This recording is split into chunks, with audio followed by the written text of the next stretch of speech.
Professor Robert J. Aumann, or as I'd rather say, my friend Bob, thank you for agreeing for this interview. Actually, I'm your grandfather, yes, right. Oh, you are? Yes. Yeah, I'm your scientific grandfather. That's right. Right. Yeah. You did a doctorate with Zamir, right? Zamir and Pelek, and Bezalel Pelek, which is also your Zamir son. Zamir and Pelek. Yes, so yes. You're I'm twice my grandson. True, Yes. true. Okay. But sir, also friend, Yeah. yes, Okay. absolutely. Yes. We are doing it on this time on the occasion of your 90th birthday, and we agreed with Ilan Kremer that that's going to be a routine every 10 years from now on, and I hope you'll agree. Every 10 years, what? Every 10 years we're going to repeat this interview. Okay, oh, absolutely, okay.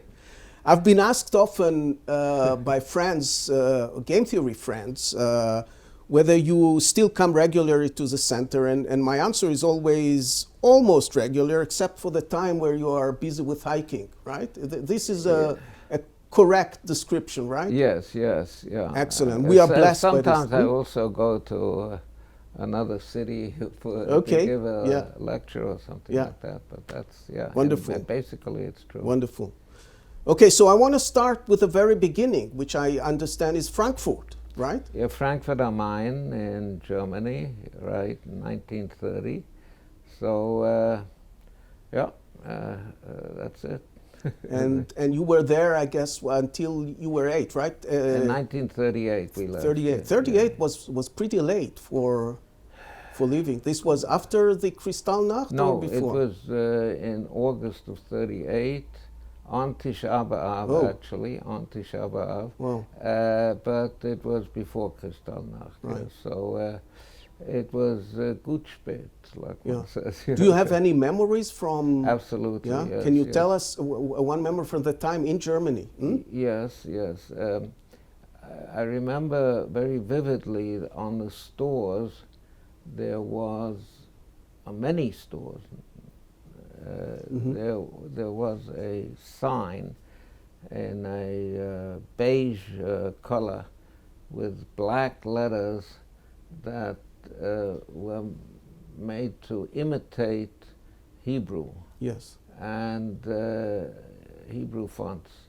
And the text was Juden sind hier unerwünscht.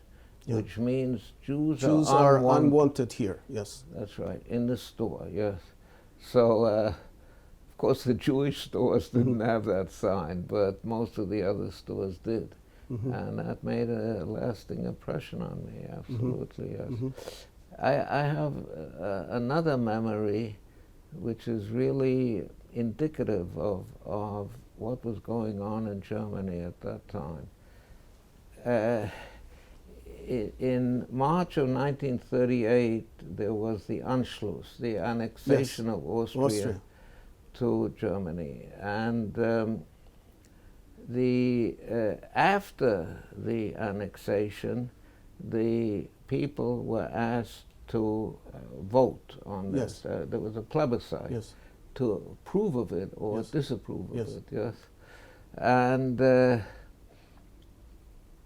And everybody was allowed to vote, even Jews. Even at that time, Jews were citizens of Germany, and they were allowed to vote. They had other problems, but voting was allowed, yes. And the rabbi of our community voted no. Okay? So he was arrested. So one could ask, wasn't this a secret vote? Yes, how did they know? Well, it was a secret vote, but they knew. But they knew what he will do. Okay, so they arrested him and put him in a concentration camp. I mean, the concentration camps were not yet fully developed at that time, but they put him away for, afterwards he was released after a week or two, but he was arrested. Yeah.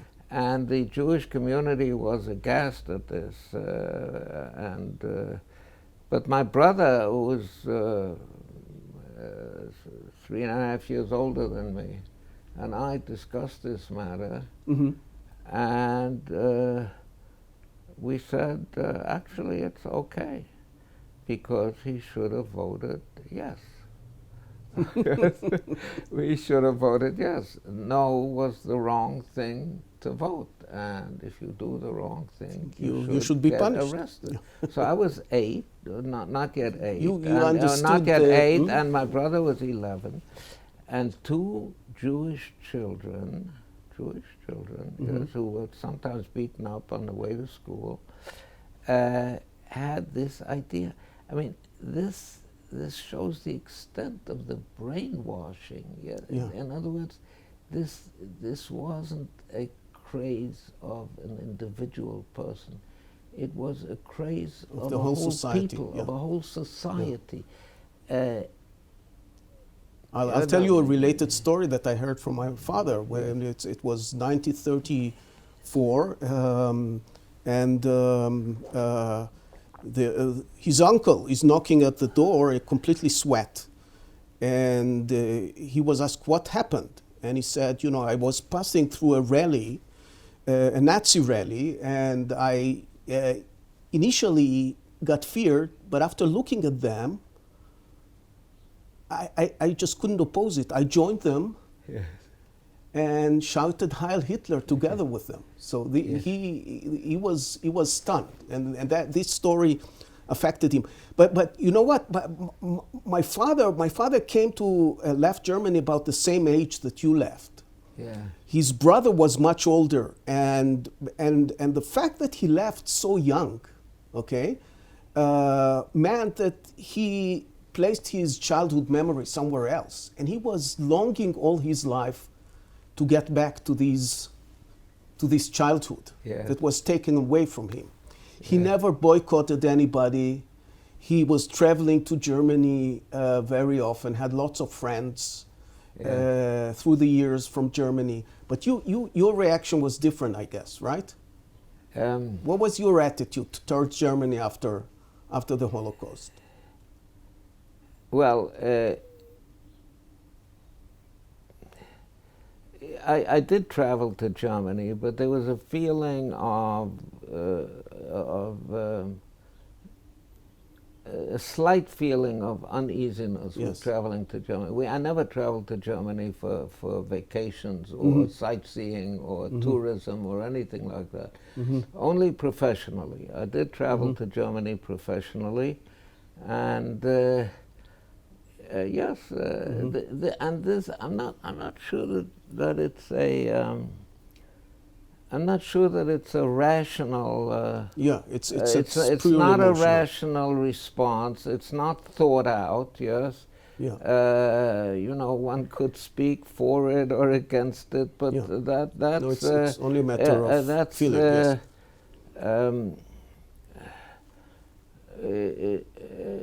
But yeah, I sort of feel with the whole Jewish people that you know one can keep one's distance. Yes, something like that. Yes, something like that. Not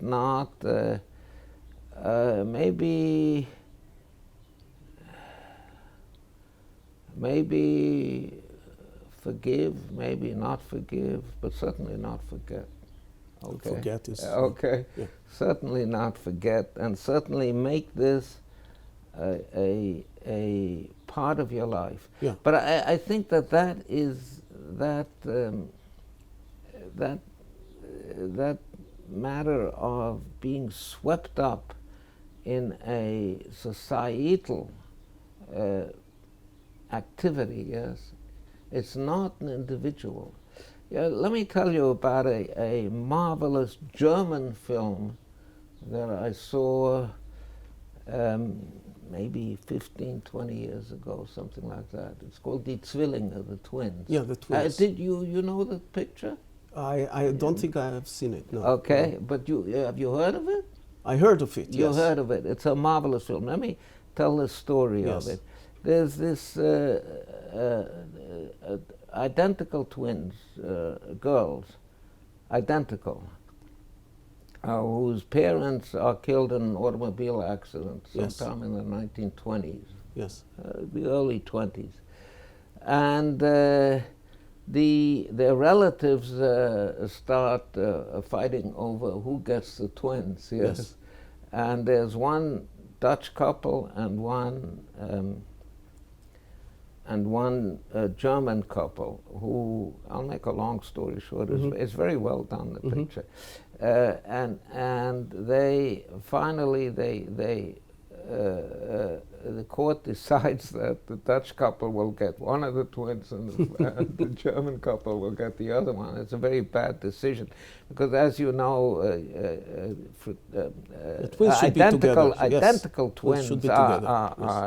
have an unusual relationship usually, yes. So they maintained contact for a while, and then the German twin falls in love with a German boy toward the end of the 30s,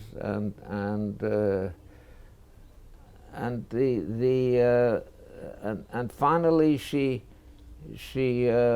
falls in love with him, and he tells her about the renewal of Germany and Hitler and so on. So he's enthusiastic about it, and he joins the SS, and they get married.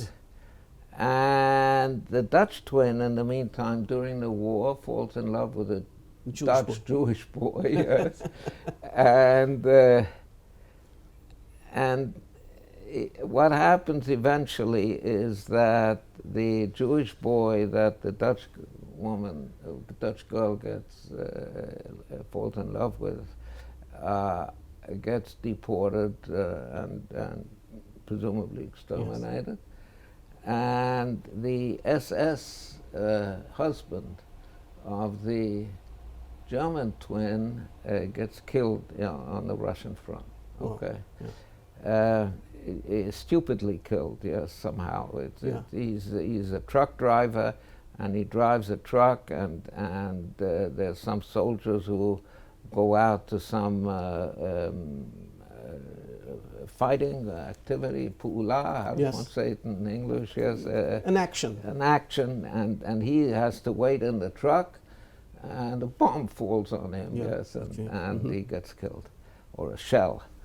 All right. Now, after the war, the twins renew their correspondence and their acquaintance, and the German twin comes to visit the Dutch twin in Holland, and they stay. She's planning to stay for a few days, and the Dutch twin goes to the German twin's room to make up her room, and she sees a picture of an SS officer on the chest of drawers, and she asks her in the evening, "Who is this SS officer that you have a picture of?" And she says, "That's my late husband." Yes. Okay. So she throws her out of the house. That's the film ends many years later in an old age home when they meet again. But I think the point of the film is that people are not free agents to do what they want. They're shaped the idea of free will is a chimera. How does one say it? A chimera. Yeah. Yes. I never knew how to pronounce that English word. It's to some extent, to a small extent, it exists. But we are actually the products of our society, our group, our collective, the collectiveness. To which Yes. we belong. We'll go into this. I know you have a lot of ideas in this, and we'll go back into it. But what I don't forget is German society. Yeah. Right. German society, however, changed very, very drastically. I don't know. We have now a renaissance of anti-Semitism in the whole world, and not least in Germany. Yes, okay. They know how to do this. Okay. Yes, actually the Germans are very good at whatever they set their hands to. Yes, and so they're good at anti-Semitism also. Did you have any problem accepting the honorary degree from Bonn University that was offered to you in the late 80s? I did have doubts, and I wrote to Werner Hildenbrand. I had doubts for 3 weeks. Yes. Really? Mm-hmm.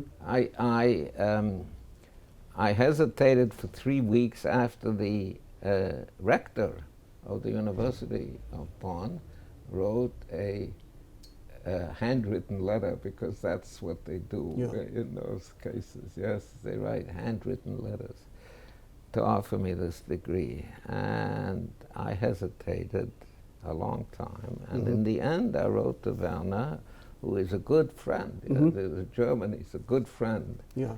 Still a good friend, although I haven't seen him in a few years. I saw him recently. He's doing okay. Yeah. He's doing okay. And I said, I will not do this to my friends to turn this down. Yeah. But I did hesitate. Yeah. Yes, I did hesitate. Yeah. I mean, Bonn, I think I did my postdoc in Bonn very much with your help. You recommended me there, and I had my only trouble in Bonn was the Wilhelm Krehle. Do you know Wilhelm Krehle? Sure, yes. Is he still with us? No, he's not with us anymore. Yeah. But he was actually an SS really? officer. Yes. Really? Yeah. Yeah. And he was actually going there from Berlin, where student rebelled against him being a professor at Berlin. Because he was an because SS? he was a Nazi. Because he was an SS officer. I don't think that would happen now.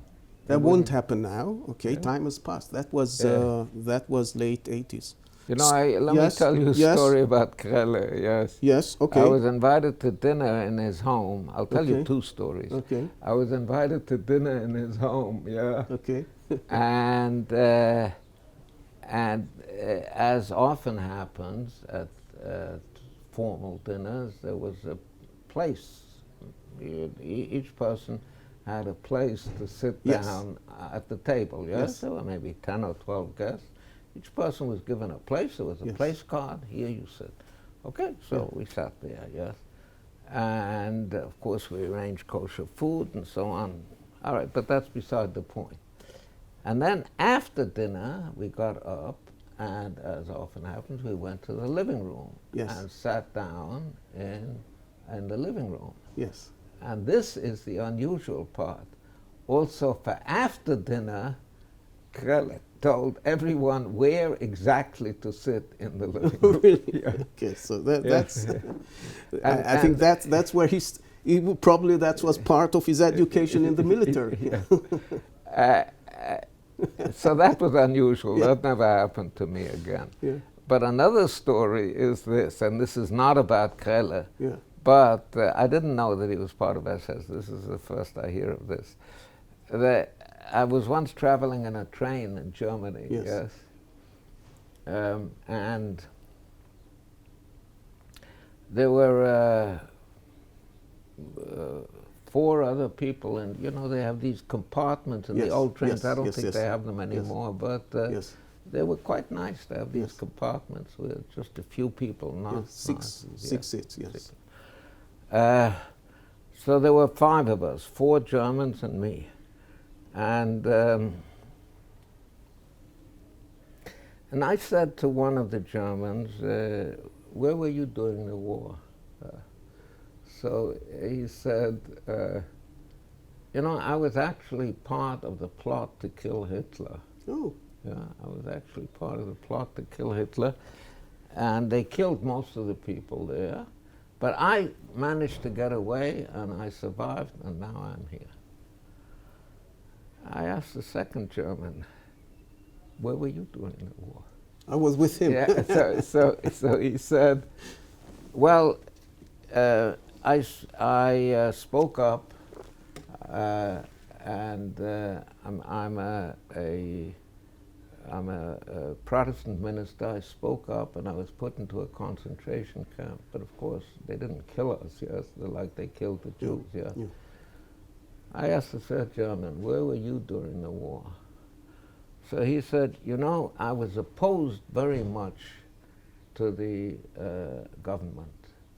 But speaking up would have meant death or Yes. yeah. So I didn't speak up. I accepted it Yes. to my sorrow. I asked the fourth one, Okay. where were you during the war? He said, I was in the SS. And it's too bad that Hitler didn't finish the job with you people. Really? That's what he Okay. said to me. So I said to him, finally, an honest man. Man. Can Yes. you watch my valise while I go to the bathroom?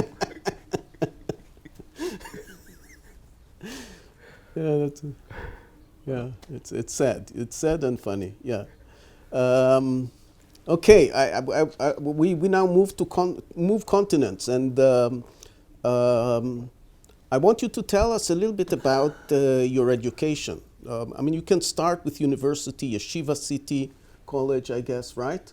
Not Is where- Yeshiva City College. I'll tell you about my education, Mhm. okay?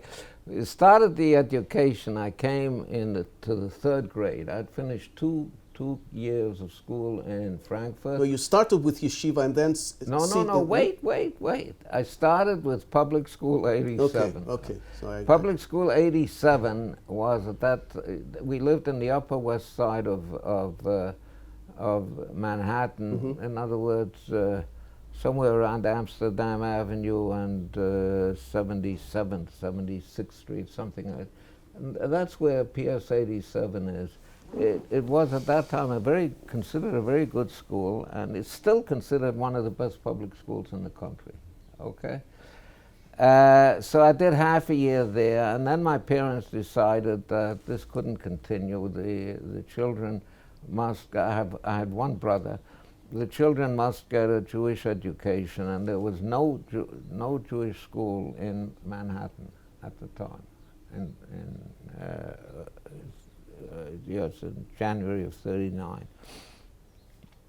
So we went to Borough Park. We moved to Brooklyn, where my parents, where there were two Jewish schools. We went to one of them, the more modern one. The other one, the language of instruction was Yiddish. Mm-hmm. And here the language of instruction in the Hebrew part of in the Jewish part of the curriculum, it was Hebrew. Hebrew, Ivris. Really? Ivris, Zionist Hebrew. Not Zionist Hebrew, Ivris, yes. Okay, not Ivrit as it's spoken in Israel today. Okay. And the language of instruction in the general part of the education was English. And we finished there, okay, and then I went to high school in the Lower East Side of Manhattan, at the Rabbi Jacob Joseph High School and yeshiva. It was a yeshiva tichonit, what they call over here, a yeshiva high school. And this is actually, I think, where I was formed, in that high school. I had two marvelous teachers. I mean, all the teachers were good, but there were two marvelous ones. Mm-hmm. One of them was a teacher of mathematics. Okay. And the other one was a teacher of Talmud. Okay, and Your best pious two hobbies. Your best two hobbies.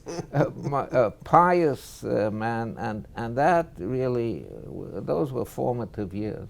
Yeah. It's just 3.5 years, but those were formative years. After, at the end of that, I didn't know where to go. Yes. Yeah. Whether to continue with a Torah life or a Torah education, or whether to continue with mathematics. Yes. And I agonized for half a year. I did both. I got up in the morning at 5:30. Okay, went to the city college. Yes. Not yeshiva college. The city college, yes. City college, okay, uptown New York. Traveled for an hour and a quarter, then to take one course in calculus, then back down to the Lower East Side, 3/4 of an hour, until about 1 or 2 in the afternoon to study Talmud. then back up to City College for another 3/4 of an hour to continue the secular studies, and then at home by 10 o'clock and then doing homework. And it just didn't last. I couldn't take it. Yeah. After half a year, I said, I have to make a decision. And I decided on the math. So I went to City College. I did not go to Yeshiva University. Okay. Why not to Yeshiva University? Tell us. Why? Because Yeshiva University was considered treif in our circles. It was considered, I don't know, Really? how do you say treif in English? Excluded. Like meat that you're not Yes. allowed to eat, like pork or Yeah. something like that. Well, maybe not like pork, but it was considered not Forbidden. appropriate. Not Yeah. appropriate. Yeah. Not appropriate for people of my ilk, okay? So I would rather go to a place which was absolutely not Jewish than go to Yeshiva Right. University. Okay. And of course I've changed my colors completely in that respect, and now I'm, I guess, the closest. Now I'm in English. In Israel, it's called knitted kippah. Knitted kippah, yeah. Knitted kippah. But in America, I don't know what it would be called. I guess it would be called modern Orthodox. Yeah. But before, where you were strict Orthodox, okay? Yeah. Nevertheless, you did math. And this was common among strict Orthodox to Oh, do yeah, both yeah. secular and religious education? Absolutely, yes. And so how come it's not the mainstream today among strict Orthodox in Israel? Why have we become to a stage in which secular education was pushed aside by a major part of Israeli population which defined themselves as strict Orthodox? Haredi. Haredi.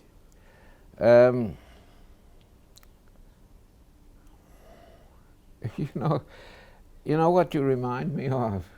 Tell me. Yes, I was involved in a scientific controversy. Yes, I don't even remember what it is now. Yes, something about counterfactual conditionals or something like that. Something in epistemic game theory. Okay. Yeah. It was something in epistemic game theory, or the meaning of if. Yes. Mm-hmm. And how can you make the various different meanings of if? Is it only the mathematical meaning that if A then B means that either not A or B? Yes? Yeah. Is there another meaning to it? Yeah. Yes. I was involved in this controversy. I don't even remember what side I took. By the way, my memory is failing, so I'm looking forward to that interview in 10 years. We'll refresh your memory before that. Okay. Yeah. But I was very. It was very clear that I'm right. Yes. And I gave my talk actually in Berlin. Yes. Okay. At a university in Berlin. I gave this talk, and I said that this is a matter of controversy, and I'm going to present my side of the controversy. Yes. And I gave reasons why I'm right. Yes. And after the talk, people asked me, "But what does the other side say?" So I said, "Ask them. Yeah, don't ask them. me. Okay. Don't ask me. I'm not going to be able to explain their position well because I disagree with it." Let me suggest the position. Let me suggest, and tell me if I'm right or not. Yeah. My take on this is that by making sure that the young generation will not be exposed to secular education, you reduce substantially the outside options of these kids. And by doing so, you make sure that they will remain in the community because they have nowhere to go. And they will abide by the rule of the community. And this is sort of a strategy to influence these people so that they remain extreme, they remain uneducated, committed to the community, which is a good thing. But maybe all the other things are not so good. Is this something that makes sense as an explanation? Yeah, I think it could make sense as a as the deep explanation of the phenomenon. I don't think it's conscious. Okay, I don't think it's conscious. It's I think the consciously. I think the idea is that to devote yourself entirely to a Torah life and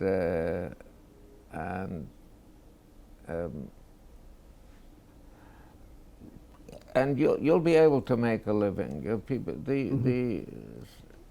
I think, unfortunately, I think many of the Haredis actually are supported either by private charities or by public money, yes.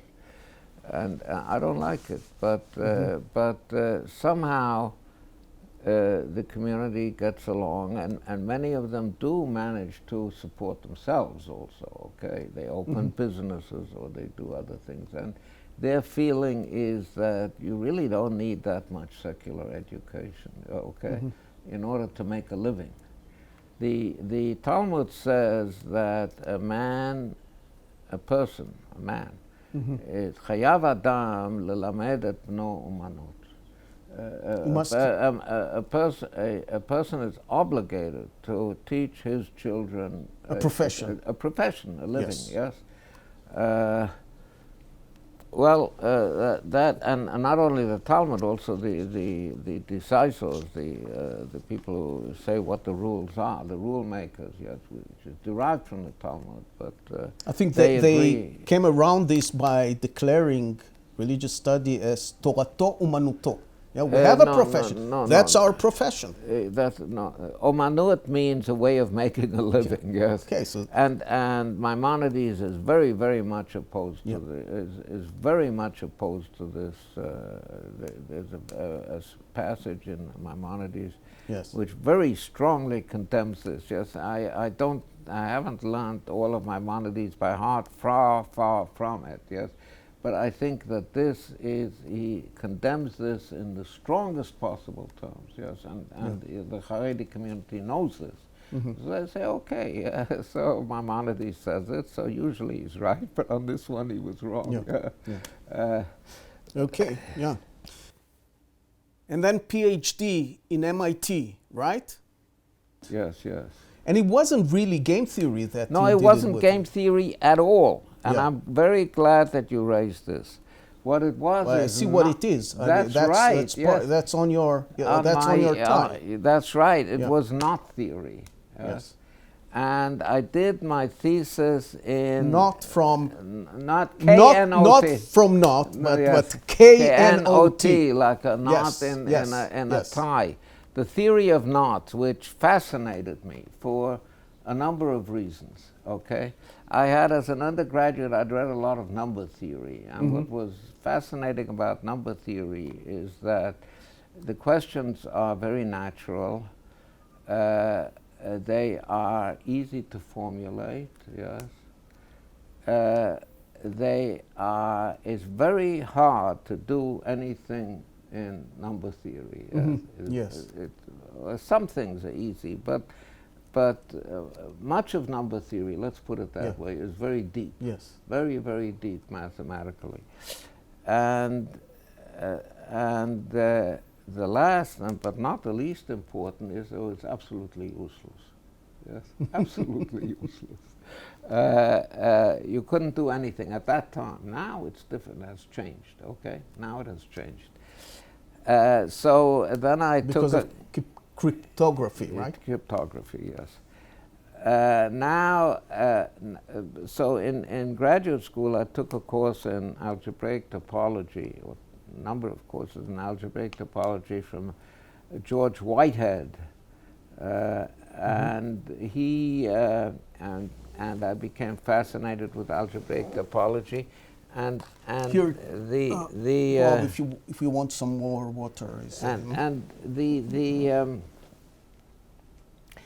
and then I became interested in knot theory, and the reason for becoming interested in knot theory is almost the same reasons. First of all, the questions are easy to formulate and extremely natural, even more natural than the questions in number theory. When do two knots come apart? When do they not? Yeah. If you have a drawing of a knot in front of you, when do they come apart and when don't they? Yes. And also you cannot provide you can't say anything without deep knowledge of algebraic topology. Okay, and the last reason also, it was at the time absolutely useless. Okay, and in honor of my doctorate, which was on alternating knot, my wife, yes, of blessed memory, who was a silversmith, yes, made this Ticlis. Oh, wonderful. Made this now this maybe you do a close-up or something like that. Yes. Can you do a close-up? This is an alternating knot here.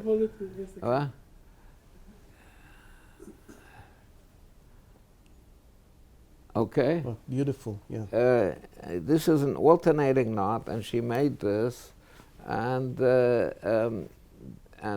my thesis was about alternating knots. So alternating knots can have one component, like this one, or they can have several components. Alternating means that when you make a drawing of it, as you follow along the knot, it goes under and over and under and over.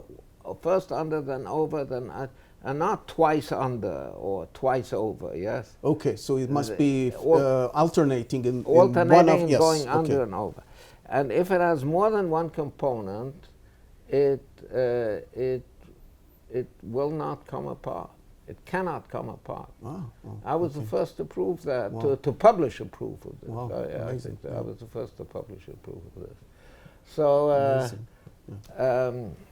okay, that's my thesis. And it was not in knot theory at all, in game theory at all. Yeah. But then came game theory. So how did game theory came? Okay, that's also an interesting story. Yeah. In my last year in graduate school, that was 53, 54, okay, John Nash joined the faculty of MIT, where I was doing a doctorate. Yes. And Nash, of course, is the high priest of game theory or something like that. Okay, and he had just done a thesis in game theory at Princeton University, and I spoke to him. I got fairly friendly with him. Yes, I won't say we didn't become close friends, but fairly friendly. And this was before he got sick, right? Yes, but I think the seeds of the sickness were already there. Yeah, they were already there. We didn't see it at the time, but they were already there. It was very flamboyant. I'll give you an example. He once gave an exam in probability theory to prove, on an exam, one of the questions on the exam was, prove that pi is a normal number. Now, a normal number is a number which, when you expand it to a decimal expansion, the digits, the 1/10 of the digits are 1 and 1/10 of 2 and 1/10 of 3 and 1/10 and so on. So uniformly distributed. Okay, not uniform. Well, 1/10 each, 1/10 each, and that to any base also, not only to base 10. Okay, that's a normal number. And a famous open problem is pi normal? Yes, it appears to be normal. So he gave it it was an open problem at the time in 1954 or 53, and it's still an open problem today, okay? And he gave it on an exam question, as an exam question. And he was, after that, he was called to the dean's office, and the dean said, "What the hell do you think you were doing?" And so he said, "Well, I figured that if it's on an exam, some bright kid might solve it. You know, I think part of the difficulty may be that people are afraid of it somehow, psychologically afraid of it, yes? And he might solve it on the spot in order to get a good grade." Yeah. Okay. Yeah. So Nash was there, and I heard some game theory from him, and it didn't particularly attract me. Yes, there were dueling problems and things like that. It didn't particularly speak to me. But I did hear about it, and after getting a doctorate, I went to work on Whitehead's recommendation. I went to work for an operations research consulting outfit, which was part of Princeton University, part of the mathematics department at Princeton University. It wasn't located in Fine Hall, which was the center of the mathematics department, but it was in the Forrestal Research Center, which is 2 miles from the campus, but it was part of the mathematics department, and I went to work for them.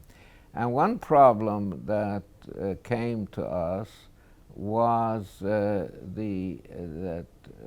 Bell Laboratories were developing a ground-to-air missile.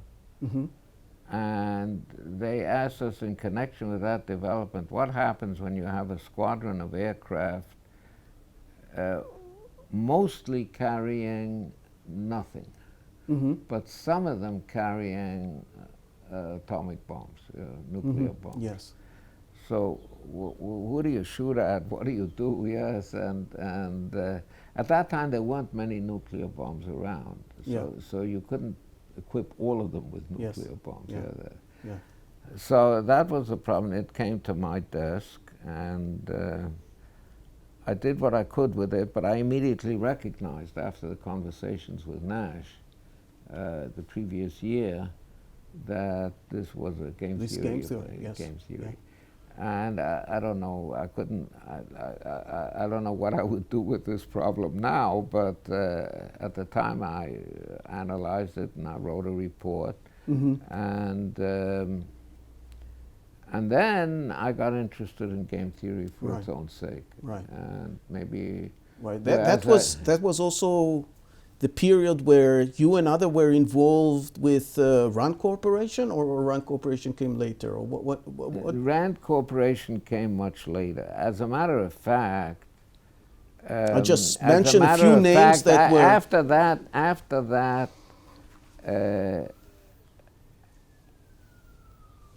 After that period, when I finished the postdoc period, okay,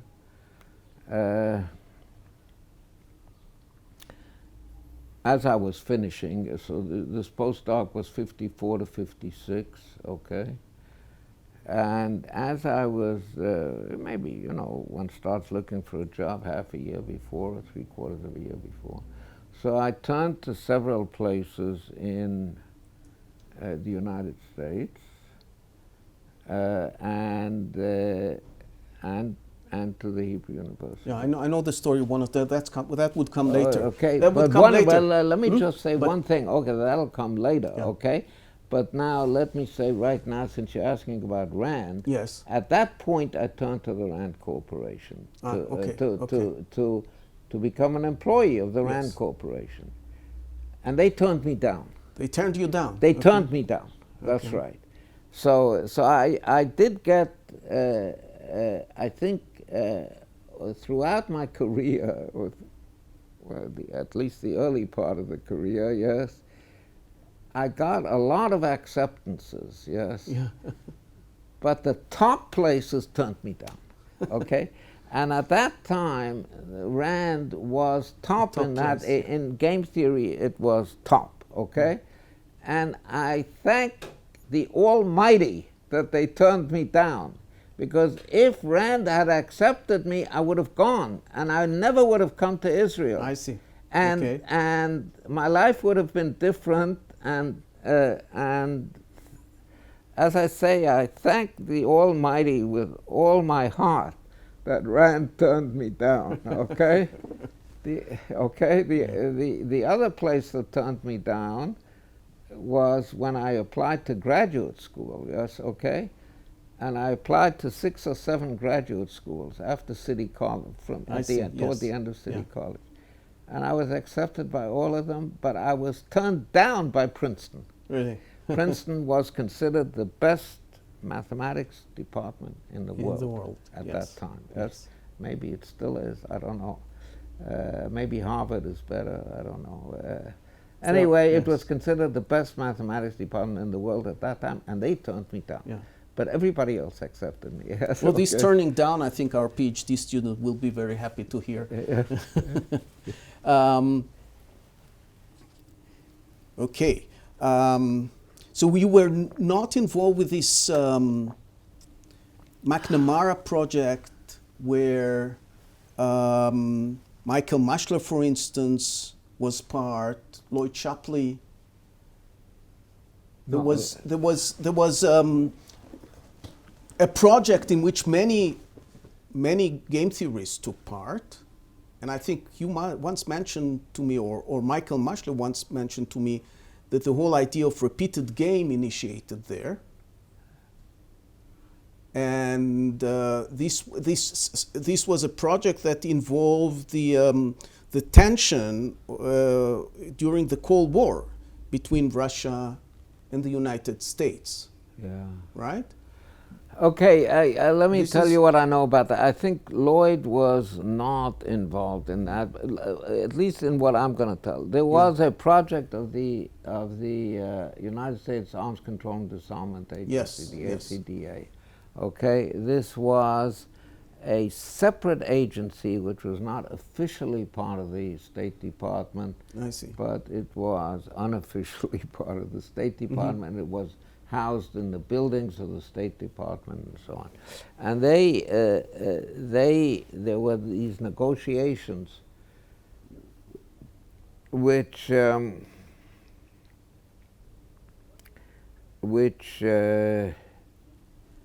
were conducted with the Russians, with the Soviet Union, to try to reduce the number of atomic weapons that are out there, okay, on both sides. And Mashler, somehow Mathematica Incorporated, which was a mathematics consulting outfit, okay, which was, the principals were Harold Kuhn and Oscar Morgenstern. Yes. And it was located in Princeton, New Jersey, where I had done my postdoc, and where afterwards I was in Morgenstern's outfit in 60, 61. I went on sabbatical to Morgenstern's outfit, and Mashler came in 61, 62 to Morgenstern's outfit. Okay. Okay, so this was later. So in 65, 66, I think, Mathematica made a contract with the ACDA to investigate this business of trying to reduce things, and this contract was basically the idea of inspection. How do you do inspection? How do you verify that certain atomic weapons have been destroyed? The inspection aspect of this was the focus of this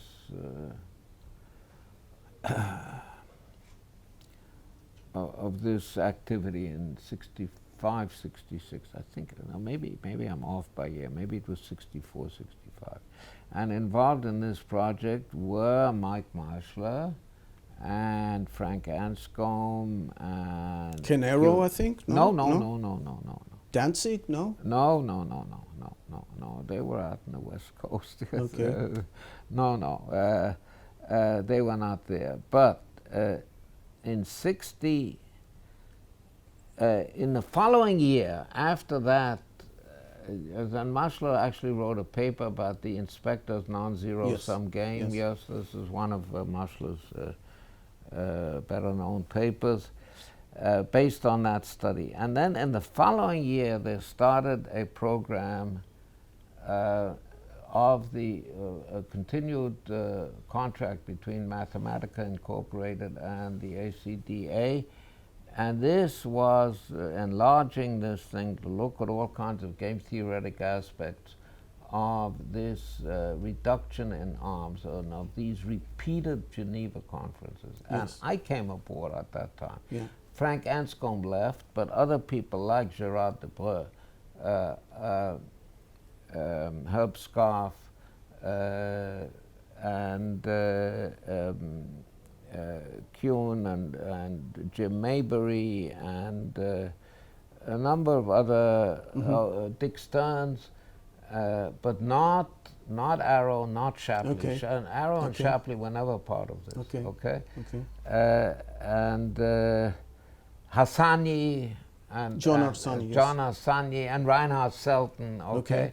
So a lot of these people got the Nobel Prize after that. Yes. Yeah, so this was really a star-studded group. Yes.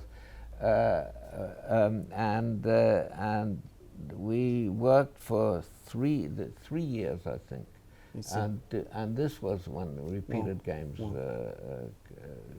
games, and specifically the theory of repeated games of incomplete information played a strong role. Now, the theory of repeated games of complete information had been, this was in the, had been developed, this was mentioned in the book of Luce and Rafer, which was published in '57, but it was mentioned sort of as an open problem to try to do something with that. And I think the first paper in this, the first rigorous mathematically, yes, theorem proof, yes, was my paper in Advances in Game Theory. I can remember this in series. Contributions of the Theory of Games, 53, yes. Annals of Mathematics Studies, 53. Contributions of the Theory of Games, 5, something like that. Yeah. And obviously repeated game was one of the one of the main argument for the Nobel Committee to award you the Nobel Prize. But you then, through the years, offered an interpretation for the result in terms of real life, also in terms of politics that some people didn't like so much, and if I can sort of summarize the basic insight in one sentence, I think it was, in repeated interaction, being tough is not only good for you, but also good for the other side. In the sense that that repetition and toughness prevents war, prevent conflict. Can you elaborate on this a little bit? Well, I never heard that particular summation of my contributions to my contribution to the theory of repeated games. The way I would summarize my contribution in one sentence is not that way, but simply saying that repetition induces cooperation. Okay. Repetition induces cooperation. Repetition is favorable to cooperation. Cooperation is more likely to emerge with repetition, in a repeated game. And the reason for this I like to give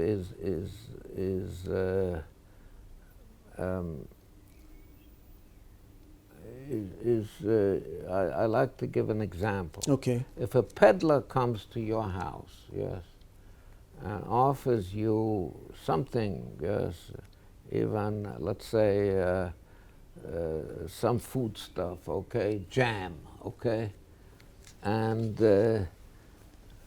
then you might buy it, yes, in order to give the peddler a living, yes. But if you're just thinking of in business terms, you would hesitate in buying jam from a peddler, yes. The reason being that you see him now, okay, you're never going to see him again. So what's in it for him to give you a good merchandise, yes? But so if it I connects want jam, to the idea of reputation. I'll go to my neighborhood grocer, okay? I'll go to my neighborhood grocer. And the neighborhood grocer has an incentive to give me a good jam, because otherwise I won't go back to him. On the other hand, I might go and say, give me a jar of jam, yes, and then say to him, you know, I forgot my wallet at home. Could you write it down? Could you write it down on my and then I have an incentive to pay him back, yes. But if a guy comes from the street and asks for a jar of jam, he says, I forgot my wallet, yes. So both of us, we know each other. Yes. Now, usually this is explained by because we love each other, or we honor each other, and so on and so forth, yes, and we're good friends, and we wouldn't cheat each other, and so on. But underlying that, and that's true also, but underlying that, yes, is the fact that I can punish him and he can punish me. Yes. I can punish him I can punish him. It's not being tough. Yes, it's the possibility of being tough. Yes. I can punish him if he sells me bad merchandise, and he can punish me if I don't pay him. Okay, that's what underlies this. That is the way I like to explain. Being tough is in the background. Okay, so being tough means, okay, if you sell me bad jam, I won't come back to you. I'm going to be tough. But that's in the background. It's not spelled out. On the other hand, part of the toughness, and this is something that I heard you also many times say, is the commitment to exercise your opportunity to punish when punishment should arise, right? Right. And I think the commitment part is very important. Yes. And it's interesting that you raised this point just now, because yesterday was Purim. Yes. And we discussed this point. I was at my daughter's house for Purim. She had 30 people over for dinner, and then another 50 people came afterwards. We left before that because of the corona. But at the 30 people for dinner, she was there, and we discussed the husband, and you know, at the dinner we discussed this, and there's a passage in the Megillah, in the book of Esther, yes, okay? Book of Esther, yes. The book of Esther, where it says that ki ktav asher nechtav mitam hamelech v'nachtom b'tabat hamelech ein lahashiv. Okay? And this means an edict, yes, which has been written, has been issued in the name of the king, and has been signed with the signet ring of the king, One does not Change annul it. Yes. One does not, under no circumstances Yes. can Yes. one annul this. Yes. Yes? Yeah, okay? This is, and this is at the point where Esther asks to annul the decree that all Jews should be Yes. destroyed. And the king says, my dear Esther, I love you, but I can't do that because I issued the decree and it was signed with my signature. And by the way, he couldn't read and write. The king could not read and write, yes? Yeah. So he signed with his signature, yes? Yes. And I cannot do this, so suggest something else. And then she suggests to issue another decree that the Jews are allowed to stand up for themselves, okay? But you could not annul the decree to destroy the Jews, to kill them all. Yeah. You cannot do that. And the reason that you cannot annul a decree, I said it, is because if you can annul a decree, then the decree is then you will always bring pressure to annul the decree. Change it. You have to make a rule. Yeah, you have to make a rule. You can't annul decrees, royal decrees. Impossible. Yeah. And that that has to be a reputation. It has to be well known, and it would undermine the whole royal rule. Yes. If you would be allowed to annul royal decrees. Yeah.